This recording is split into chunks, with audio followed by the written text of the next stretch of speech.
And welcome back myself Shuchi. पिछले video में हम लोगों ने न्यूट्रिशन का टॉपिक स्टार्ट कर दिया था सीबीएसई क्लास 10 का, और आज उसी टॉपिक में जो आगे का पार्ट है वो हम पढ़ने वाले हैं। तो कल जैसे हमने मोड्स ऑफ न्यूट्रिशन कर लिए थे कि भाई different type of modes of nutrition है, ऑटोट्रॉफिक है, हेटेरोट्रॉफिक है, जिसमें कल हमने ऑटोट्रॉफिक न्यूट्रिशन इन प्लांट्स कि ग्रीन प्लांट्स अपना खाना कैसे एक्वायर करते हैं वो पिछली वीडियो में हम कवर कर चुके हैं। आज हम जो पढ़ने वाले हैं वो पढ़ने वाले हैं nutrition in amoeba and humans. एक टर्म मैंने आपको बताया था होलोजोइक, विच मीन्स दैट कि जो अमीबा और ह्यूमंस है वो अपना पूरा खाना जो है वो बॉडी के अंदर सॉलो कर लेते हैं, फिर उसको डाइजेस्ट करते हैं और जो अनडाइजेस्टेड फूड है उसको बॉडी के बाहर कर दिया जाता है। अब जो होलोजोइक न्यूट्रिशन है इसमें 5 स्टेप्स है। सबसे पहला स्टेप है आपका इंजेशन यानी कि taking in of food. Second is digestion यानी कि जो खाना हमने इंजेस्ट किया है उसको डाइजेस्ट करना यानी कि पचाना। थर्ड स्टेप है आपका अब्जॉर्प्शन, उसके बाद है assimilation and the last step is egestion. ये पांचों steps, all these 5 steps of nutrition are followed in amoeba as well as humans. तो सबसे पहले देखते हैं अमीबा क्या है। अमीबा एक यूनिसेलुलर माइक्रो ऑर्गेनिज्म है जो फ्रेश वाटर में रहता है और उसके अंदर ये पांचों स्टेप्स पाए जाते हैं। सबसे पहले ingestion. What is amoeba? Amoeba की जो बॉडी शेप है वो कैसी है? इरेगुलर बॉडी शेप है, सिंगल सेल बॉडी है उसकी। और ये अब सपोज कीजिए कि कोई फूड पार्टिकल को अगर अमीबा सेंस करता है, अगर अमीबा की बॉडी किसी फूड पार्टिकल को सेंस करती है तो उसकी बॉडी में डेवलप होते हैं फॉल्स फीट, जिसको हम बोलते हैं सूडोपोडिया। क्या डेवलप हो जाएंगे उसकी बॉडी में? सूडोपोडिया, जो इस फूड पार्टिकल को एंगल्फ करने की कोशिश करेंगे। ये एंगल्फ कर लेंगे। तो जो पहला स्टेप है that is ingestion, that has been completed at this step. As soon as amoeba food particle को सेंस करेगा उसके फॉल्स फीट यानी कि जो सूडोपोडिया है वो इमर्ज हो जाएंगे और वो फूड पार्टिकल को एंगल्फ कर लेगा। उसके बाद नेक्स्ट स्टेप में ये जो अमीबा की बॉडी है इसके अंदर ये जो फूड पार्टिकल है ये बन जाएगा फूड वैक्यूल और इसके अंदर बहुत सारे डाइजेस्टिव एंजाइम सीक्रेट होंगे जो इस फूड को डाइजेस्ट कर देंगे। तो आपका मतलब सेकंड जो स्टेप है अमीबा की बॉडी में पूरा हो गया है। अब ये जो डाइजेस्टेड फूड है उसको अमीबा की बॉडी जो है यानी कि जो सिंगल सेल है उसका अमीबा का जिसको सारे फंक्शंस परफॉर्म करने हैं, इस फूड वैक्यूल के अंदर जो डाइजेस्टिव एंजाइम्स के द्वारा जो खाना डाइजेस्ट हुआ है इसको अब्सॉर्ब करेंगे। उसके बाद एसिमिलेशन। एसिमिलेशन का मीनिंग होता है जो खाना हमने अब्सॉर्ब किया है उसको हमारी बॉडी जो है वो डिफरेंट पर्पसेस के लिए, for growth, for repair and for different functions उसको यूज करती है, तो that is assimilation. And last step में जो अनडाइजेस्टेड फूड पार्टिकल है वो भी सेल मेम्ब्रेन के थ्रू अमीबा की बॉडी से बाहर एडजस्ट हो जाएगा। तो ये 5 स्टेप्स आपके होलोजोइक न्यूट्रिशन के अंदर आते हैं। सबसे पहले injection, that is taking in of food with the help of pseudopodia. After that जो एक फूड वैक्यूल बन जाएगा, डाइजेस्टिव एंजाइम्स उस फूड को डाइजेस्ट करेंगे। उसका जो अमीबा का सिंगल सेल है वो उस फूड को अब्सॉर्ब करेगा, एसिमिलेट करेगा यानी कि जो उसने अब्सॉर्प्शन किया है उसको डिफरेंट अपनी एनर्जी रिक्वायरमेंट्स के लिए यूज करेगा। एंड लास्ट में जो अनडाइजेस्टेड फूड है that is expelled out of body of amoeba through the cell membrane. तो ये 5 स्टेप्स बिकॉज ये एनसीईआरटी में है आपकी, तो इट नीड्स टू बी आपको इसको याद रखना है बिकॉज ये आ सकता है describe the process of nutrition in amoeba with this 5 steps. अब ये जो सेम नेक्स्ट अब जो हमारा सबसे इंपॉर्टेंट है डाइजेशन इन ह्यूमंस, यानी कि हम अपने बारे में हमारी बॉडी में डाइजेशन का प्रोसेस कैसे होता है उसको स्टडी करेंगे। तो ये जो होलोजोइक न्यूट्रिशन के पांचों स्टेप्स है, इंजेशन, डाइजेशन, अब्सॉर्प्शन, एसिमिलेशन और इजेशन, पांचों स्टेप्स हम ह्यूमंस के अंदर बॉडी के अंदर भी पाए जाते हैं। और हमारा जो डाइजेस्टिव सिस्टम है वो शुरू होता है माउथ से एंड इट एंड्स, हमारा जो एलिमेंट्री कैनाल है it starts from mouth and it ends at Eris.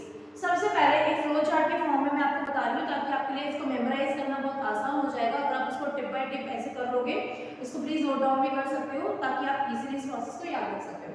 तो सबसे पहला जो हमारा ऑर्गन है ह्यूमंस में वो है माउथ। माउथ के अंदर 3 ऑर्गन्स हैं आपके टीथ, टंग और सलाइवरी ग्लैंड्स। ठीक है, तो जो माउथ है जिसको बक्कल कैविटी, क्या बोलते हैं उसको? Buccal cavity. अब जो हमारी ह्यूमन के बॉडी के अंदर जो टीथ है वो 4 टाइप्स ऑफ टीथ पाए जाते हैं, incisors, front 4 teeth, then we have canines, sharp teeth जो खाने को टेयर करने का काम करते हैं, एंड पीछे भी है प्रीमोलर्स एंड मोलर्स जिनका काम खाने को ग्राइंड करना और क्रश करना है। तो जो खाना हमने खाया है उसको अच्छे से ग्राइंड करना, च्यू करने का काम हमारे टीथ का है। उसका next organ is your tongue, which is a muscular organ जिसके ऊपर बहुत सारे कुछ सेंसरी ऑर्गन भी है, उसके बाद टेस्ट बड्स मौजूद होते हैं जो टेस्ट हमारे खाने को हमें सेंस करने में हेल्प करते हैं। प्लस जो टंग है हमारी, वो हमारे खाने को अच्छे से रोल करके सलाइवा के साथ मिक्स करके उसको swallow करने में हमारी मदद करती है, यानी कि to take in the food. After that we have a pair of salivary glands जो एक एंजाइम रिलीज करते हैं, जिस एंजाइम का नाम है सलाइवरी अमाइलेज। ये सलाइवरी अमाइलेज क्या करता है, ये हमारी फूड में जो भी स्टार्च प्रेजेंट होगा उसको पार्शियल डाइजेशन उसका शुरू कर देगा। तो अभी अगर क्वेश्चन आ जाता है बोर्ड में, जो नॉर्मली आता भी है कि in which organ of alimentary canal the digestion of food starts, तो it starts in mouth by the action of salivary amylase and enzyme secreted by salivary glands. तो यहाँ पे माउथ का पूरा हो गया। अच्छा, सलाइवरी अमाइलेज डाइजेस्ट किसको करेगा, स्टार्च को। पूरी तरीके से नहीं, पार्शियल डाइजेशन यहाँ पे होगा, पार्शियल यानी कि डाइजेशन बिगिन हो जाएगा शुरुआत में। माउथ के बाद आपको खाना पहुंचेगा ईसोफेगस। ईसोफेगस जिसको हम फूड पाइप के नाम से भी जानते हैं, यहाँ पे हमारे डाइजेशन का कोई भी सिंगल स्टेप भी फॉलो आउट नहीं होता है, no digestion take place in oesophagus. सिर्फ यहाँ पे क्या मूवमेंट्स होते हैं, एक वर्ड यहाँ पर है पेरिस्टाल्टिक मूवमेंट्स, यानी कि with wavy movements, rhythmic contraction relaxation of food होता है जिसके थ्रू जैसे अर्थवर्म क्रॉल करता है, सिमिलरली उस तरीके से हमारी ये जो मसल्स है मिड पाइप की, ये फूड पाइप की, यहाँ पे रिदमिक कॉन्ट्रैक्शंस होता है जिसकी वजह से जो खाना है उसको पुश किया जाता है किसके अंदर, your next organ is stomach. Stomach एक जे शेप्ड मस्कुलर ऑर्गन है, थैले जैसा एक ऑर्गन है, मस्कुलर यानी कि low bone is present over here, जहाँ पे खाना 3-4 घंटे के लिए रहेगा और यहाँ पे जो पार्शियल डाइजेशन है खाने का वो शुरू हो जाएगा। अब जो हमारे स्टमक की वॉल्स हैं वो सीक्रेट करती हैं क्या चीज, गैस्ट्रिक जूस। क्या सीक्रेट हो रहा है हमारे स्टमक में, गैस्ट्रिक जूस। और इस गैस्ट्रिक जूस के अंदर 3 चीजें पाई जाती हैं, क्या क्या, HCl, म्यूकस और पेप्सिन। सो खाना माउथ से आया ईसोफेगस में, ईसोफेगस से आया आपके स्टमक में, स्टमक की जो वॉल्स है वो सीक्रेट करती है गैस्ट्रिक जूस, और उस गैस्ट्रिक जूस के अंदर 3 चीजें पाई जाती हैं, आपका HCl, म्यूकस और पेप्सिन। अब इन तीनों के सिक्रीशंस के साथ फंक्शंस भी हमको मेमोराइज करने हैं, भाई क्या क्या। सबसे पहले जो पेप्सिन है ये डाइजेशन करता है प्रोटीन का, पूरा डाइजेशन नहीं होगा, पार्शियल डाइजेशन हमको याद रखना है, बिकॉज जो डाइजेशन का प्रोसेस है वो हमारे स्मॉल इंटेस्टाइन में जाके पूरा होगा। सो pepsin is responsible for digestion of proteins. Okay, अब ये जो HCl एसिड है, HCl जैसा कि उसका नाम है, ये क्या करता है, ये बैक्टीरिया को किल करेगा अगर हमारे खाने में कोई बैक्टीरिया पहुंच जाएगा। प्लस ये जो खाना हमने खाया है उसको एसिडिक बनाता है, क्या करता है, एसिडिक मीडियम प्रोवाइड कराता है। क्यों, क्योंकि जो पेप्सिन एंजाइम है ये सिर्फ एसिडिक मीडियम में ही काम कर सकता है। Only this for functioning of pepsin enzyme, इस मीडियम को कैसा होना पड़ेगा, एसिडिक, और वो कौन कर रहा है हमारा HCl एसिड। अब हम जैसे कि जानते हैं कि जो HCl है वो एक बहुत स्ट्रॉन्ग करोसिव एसिड है, तो हमारे पेट की, हमारी स्टमक की वॉल्स को करोजन से बचाने के लिए यहाँ पे एक लाइनिंग होती है म्यूकस की, जो HCl के एक्शन से हमारे स्टमक की वॉल्स को बचा के रखता है अंडर नॉर्मल कंडीशंस।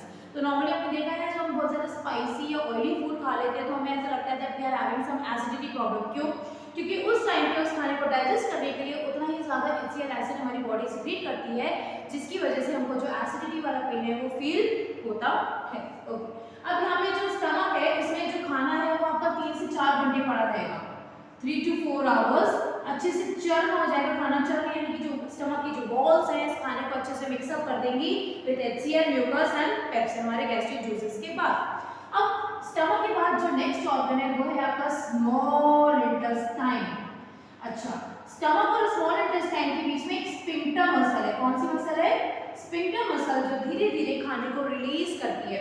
इस बार के CBSE बोर्ड में आपका एक MCQ क्वेश्चन आया था that how many sphincter muscles, हमारे एलिमेंट्री कैनाल में कितनी स्फिंक्टर मसल्स मौजूद हैं। तो हमारी ह्यूमन बॉडी में पूरे डाइजेस्टिव सिस्टम के अंदर 2 स्फिंक्टर मसल्स मौजूद हैं, एक तो स्टमक से स्मॉल इंटेस्टाइन के बीच में और एक होता है एनल स्फिंक्टर जो खाने को बॉडी के बाहर फेंकता है। तो आप इसको मेमोराइज कर लेना please. we have two sphincters in our alimentary canal, one is between stomach and small intestine, जिससे खाना धीरे धीरे स्टमक से स्मॉल इंटेस्टाइन में रिलीज होता है, और एक है आपकी एनल स्फिंक्टर जो अनडाइजेस्टेड फूड को बॉडी के बाहर निकालने का काम करती है। ओके, अब हम आ गए स्मॉल इंटेस्टाइन के पास। अब स्मॉल इंटेस्टाइन के पास हमारे 2 इंपॉर्टेंट ग्लैंड्स हैं, एक है हमारा कौन सा, लिवर और दूसरा है हमारा पैंक्रियास। और खुद स्मॉल इंटेस्टाइन के जो जूसेस होते हैं, इंटेस्टाइनल जूसेस, ये तीनों सिक्रेशंस मिलके अब हमारा जो खाना है उसको डाइजेस्ट करने का काम कंप्लीट करने वाले हैं। एक और क्वेश्चन मुझे यहाँ पर याद आ गया, मैं बता दूं। एक क्वेश्चन ये आता है that name 3 glands with their secretions which help in digestion of food. तो 3 ग्लैंड्स आपको कौन-कौन सी याद रखनी है? पहले आपके सलाइवरी ग्लैंड्स हैं जिनके सिक्रेशन का नाम है सलाइवरी अमाइलेज। काम क्या है? Partial digestion of starch which begins in mouth. उसके बाद 2 और ग्लैंड्स आपके कौन से हैं? लिवर जो largest gland of the body है, और तीसरा है आपका पैंक्रियास। अब know what is the function of liver? देखो लिवर सीक्रेट करता है बाइल जूस। क्या बनाता है लिवर? Bile juice. और बाइल जूस स्टोर कहां पर होता है? आपके गॉल ब्लैडर के अंदर। ओके। अब ये जो बाइल जूस है इसके पास 2 इंपॉर्टेंट काम है। हमारा जो खाना है हमारे जो स्टमक में था वो कैसे मीडियम में था? एसिडिक मीडियम में। क्यों था? क्योंकि जो पेप्सिन है उसको कैसे मीडियम चाहिए अपने एक्शन के लिए? Acidic medium. अब इस एसिडिक मीडियम को अब जो हमारे पैंक्रियास के एंजाइम से उनका अलग सुनाएगा। वो ये कह रहे हैं कि भाई जब खाना अल्कलाइन मीडियम में होगा तभी हम उसको डाइजेस्ट कर पाएंगे। तो बाइल 2 इंपॉर्टेंट काम करता है। पहला करता है ये फूड मीडियम को बनाता है अल्कलाइन। कैसा बनाता है? अल्कलाइन, यानी कि ताकि बेसिक मीडियम में कन्वर्ट करेगा ताकि आपके पैंक्रियाटिक जो जूसेस है वो काम कर सके। और दूसरा इसका इंपॉर्टेंट काम है इमल्सिफिकेशन ऑफ फैट्स। क्या काम है? इमल्सिफिकेशन ऑफ फैट्स का मतलब है कि हमारे जो फैट के बड़े-बड़े ग्लोब्यूल्स हैं इनके ऊपर बाइल जूस एक्ट करेगा और इनको छोटे-छोटे ग्लोब्यूल्स में कन्वर्ट कर देगा ताकि वो इजीली डाइजेस्ट हो सके। तो बाइल के 2 इंपॉर्टेंट काम क्या है जो लिवर से आ रहा है? एक तो खाने को अल्कलाइन मीडियम में कन्वर्ट करना, और दूसरा है फैट के जो बड़े-बड़े ग्लोब्यूल्स हैं दैट इज इमल्सिफिकेशन जिसको आप बोलते हैं, उसको छोटे-छोटे पार्ट पीसेस में कन्वर्ट करना so that it will be easily digested by your body. अब जो हमारा पैंक्रियाटिक जूस है जो पैंक्रियास से आया है उसके अंदर 3 चीजें हैं। क्या-क्या? एक है पैंक्रियाटिक अमाइलेज, दूसरा है आपका लाइपेज और तीसरा है आपका ट्रिप्सिन। ठीक है। अब तीनों के फंक्शन समझो। जो अमाइलेज है ना, अमाइलेज का काम क्या है? जो आपके कार्बोहाइड्रेट्स हैं उनको डाइजेस्ट करना। जो लाइपेज है उसका काम है आपके फैट्स को डाइजेस्ट करना, और जो ट्रिप्सिन है इसका काम है प्रोटीन्स को डाइजेस्ट करना। What are the 3 functions? Amylase has to digest carbohydrates, lipase will digest your fats and trypsin will digest proteins. अब ये जो सारी चीजें हैं liver, bile juice, amylase, lipase, trypsin ये सब मिल गए और साथ में यहाँ पर मिल गए हमारे स्मॉल इंटेस्टाइन के इंटेस्टाइनल जूसेस जिनके अंदर इतने सारे एंजाइम्स हैं कि जो फाइनली खाने को हमारे को पूरी तरीके से डाइजेस्ट कर देते हैं। क्या चीज किसमें कन्वर्ट होगी? जो आपके कार्बोहाइड्रेट्स हैं, क्या चीज? कार्बोहाइड्रेट ये कन्वर्ट हो जाएंगे ग्लूकोज में, protein is converted into amino acids, और जो फैट है वो कन्वर्ट हो जाएगा फैटी एसिड्स एंड ग्लिसरॉल। ठीक है। तो ये फाइनल डाइजेशन वाला जो स्टेप है वो हमारे स्मॉल इंटेस्टाइन में कंप्लीट हो गया है। जो कार्बोहाइड्रेट हमने खाया था वो कन्वर्ट हो गया ग्लूकोज में, जो फैट्स हमने खाए थे वो कन्वर्ट हो गए फैटी एसिड्स एंड ग्लिसरॉल में, और जो प्रोटीन्स हमने खाए थे वो फाइनली कन्वर्ट हो गए अमीनो एसिड्स में। डाइजेशन वाला प्रोसेस हो गया कंप्लीट। अब यहाँ पे जो स्मॉल इंटेस्टाइन की वॉल्स हैं उनमें छोटे-छोटे फिंगर लाइक प्रोजेक्शंस हैं इस तरीके के। इनका नाम है विलाई। क्या नाम है इनका? विलाई। अब ये जो विलाई है ये बहुत ज़्यादा फोल्डेड स्ट्रक्चर है। इनका काम क्या होता है?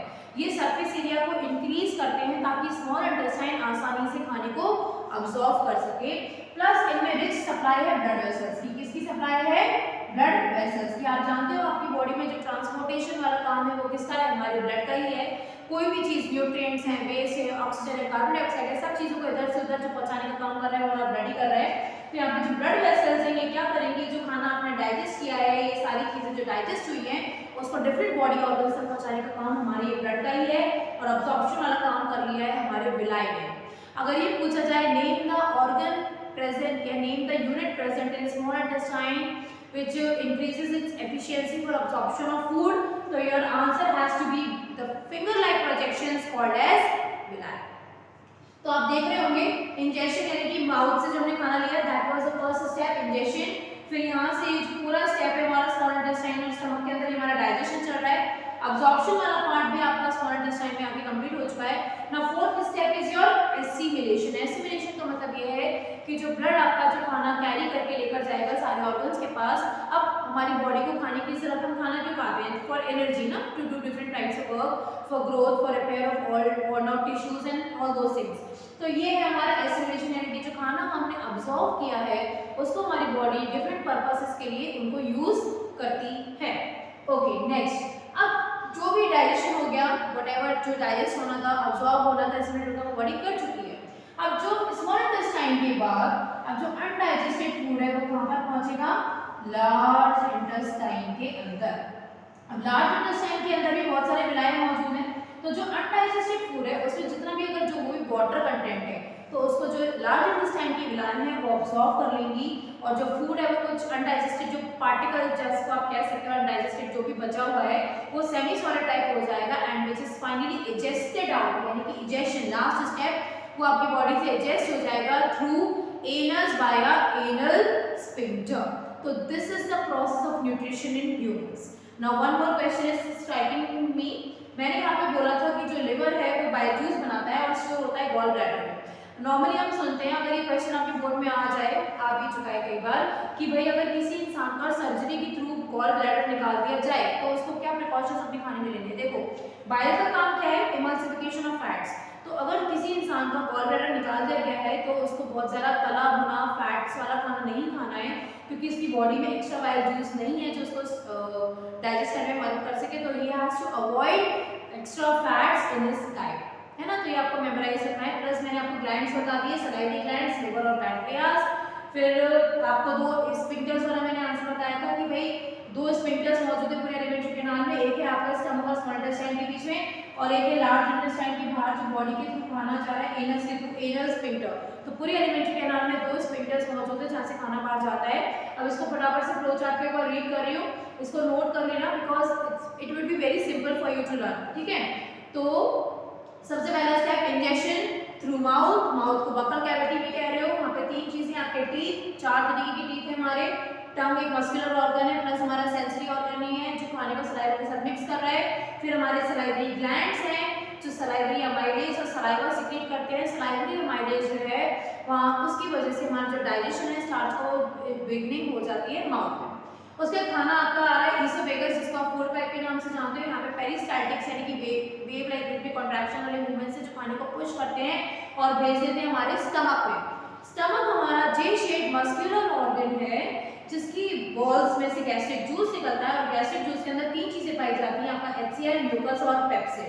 HCl का काम है अगर हमारे खाने में बाई चांस कोई बैक्टीरिया पहुंच जाए तो उसको खत्म करना, प्लस जो खाना हमने खाया है उसको एसिडिक मीडियम में कन्वर्ट करना, क्योंकि जो पेप्सिन है वो सिर्फ एसिडिक मीडियम में ही काम कर सकता है।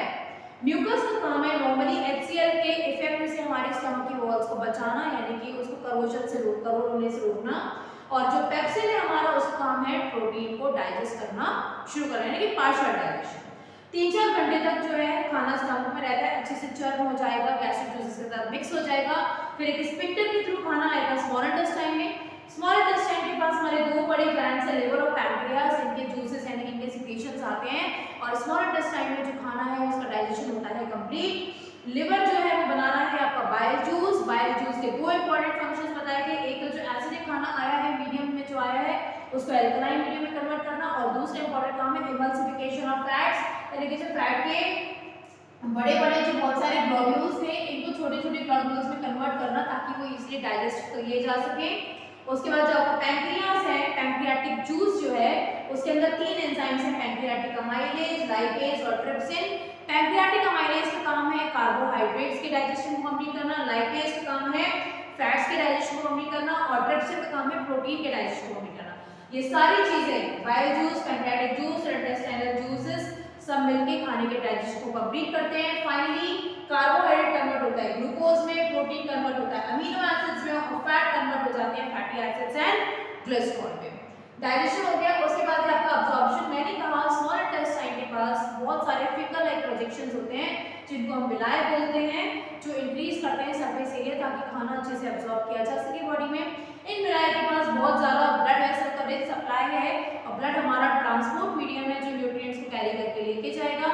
तो ये जो खाना हमने अब्जॉर्ब किया है, डाइजेस्ट किया है, इसको बॉडी के और ऑर्गन तक पहुँचाना है।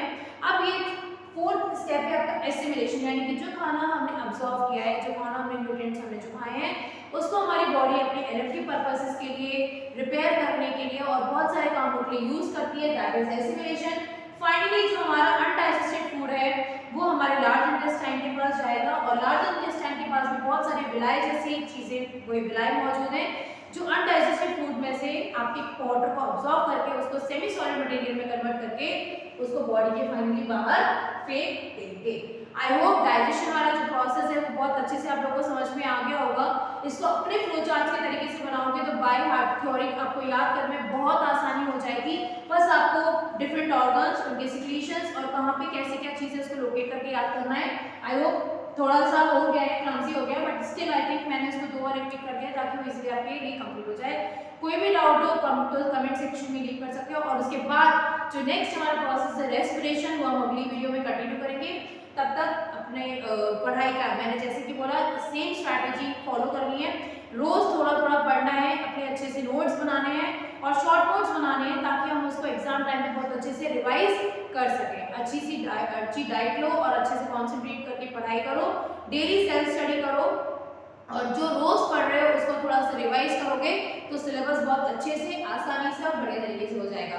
तो यही ट्रिक या टिप्स हैं बोर्ड एग्जाम्स में अच्छे मार्क्स स्कोर करने के लिए। तो चलिए मिलते हैं अपनी नेक्स्ट वीडियो में, चिल्ड्रेन बाय।